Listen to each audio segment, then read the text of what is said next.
మా అధినేత అయినటువంటి మా నియోజకవర్గ అధినేత ఆర్మీల రాధాకృష్ణ గారికి మేము ఎప్పుడు సర్వదా రోడ్డుపరంగా ఉంటామని చెప్తూ మేము మా తెలుగుదేశం పార్టీ కోసం 24 గంటలు కష్టపడి పనిచేస్తామని చెబుతూ నల్లపాడు పోలీస్ స్టేషన్ పరిధిలో గంజాయి విక్రయిస్తున్నారన్న సమాచారం మేరకు దాడులు నిర్వహించి ఒక ప్రధాన నిందితుడితో సహా 8 మందిని అరెస్ట్ చేసినట్లుగా సౌత్ డీఎస్పీ బాణుదయ తెలిపారు.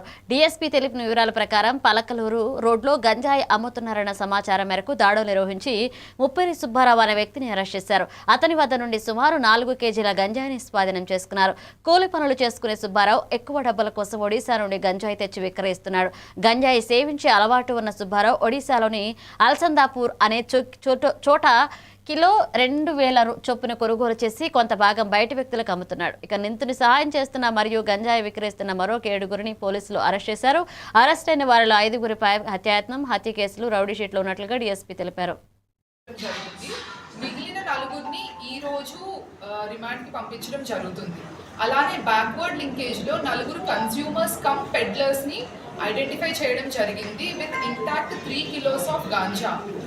వీళ్ళందరూ కూడా they have been traced back to Lambasingi, Araku valley కానీ లేదంటే ఒరిస్సాలో ఉన్న బరంపూర్ ఏరియాకి కానీ వీళ్ళందరూ కూడా బ్యాక్వర్డ్ లింకేజ్ లో ట్రేస్ బ్యాక్ అయ్యారు. ఈ విషయ సర్కిల్ ఏదైతే ఉందో 15 మంది చుట్టూ తిరుగుతుందని మాకు అర్థమైంది. ఫార్వర్డ్ లింకేజ్ లో 4, బ్యాక్వర్డ్ లింకేజ్ లో 11 మంది. వీళ్ళల్లో ఒక 5గురి మీద previous crime history and NDPS cases కూడా ఉన్నాయి. గుంటూరు టౌన్లో కొన్ని ఉన్నాయి, అలానే మారేడుమిల్లి లో కూడా కొన్ని ఉన్నాయి.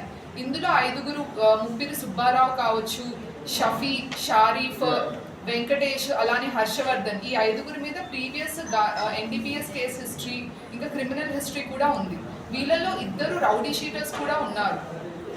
సో క్రైమ్కి గాంజాకి మధ్య ఉన్న రిలేషన్ ఈ పర్టికులర్ కేసులో మాకు అర్థమైంది. అలానే ఇంటాక్ట్ 3 kilos ఆఫ్ గాంజా కూడా రికవర్ చేయడం జరిగింది. ఈ కేసుని మేము ఎనీ అదర్ కేసు లాగా చేయకుండా ఇందులో ఉన్న కంప్లీట్ సైకిల్ని, చైన్ని బ్రేక్ చేయడం జరిగింది. సో అందుకనే ఈ పర్టికులర్ కేసులో 15 మెంబర్స్ని అరెస్ట్ చేసి రిమాండ్ పంపించడం కూడా జరిగింది. Good afternoon all print and electronic media పర్సన్స్కి. ఈరోజు రెడ్డి కాలేజ్ ఏదైతే మిర్చియార్డ్ వెనుకన అబాండెండ్ రెడ్డి కాలేజ్ ఉందో ఆ రెడ్డి కాలేజ్